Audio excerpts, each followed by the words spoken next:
How to join someone on Roblox without being friends. This is a step-by-step video so you can follow easily. Now this is extremely simple. First things first, you have to download this Chrome extension called Restore Old Roblox Server List.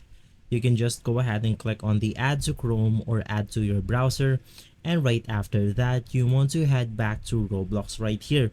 The only requirement in order for this method to work is knowing the username of that specific person that you want to join. So in our case, I'll go ahead and copy the username of this person right here. And right after, we can now go ahead and open up the extension that we installed to our device. So you have the servers per page right here. You can leave it at 10.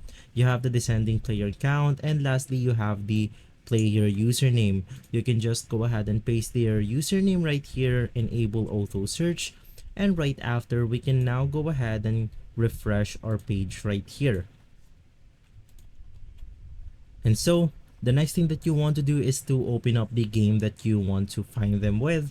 Let's just say that our friend or this specific person has recently played this experience. We can just go ahead and click on servers, and inside servers we can then go ahead and see that user is not found in this server. So you can just go ahead and navigate through the experiences, and once you have found them inside the servers, a message will appear right here, user in the server. You can just go ahead and click on join and you should be good to go. If this video has been helpful for you, please consider by liking and subscribing. I'll make sure to see you again next time, and as always, thank you.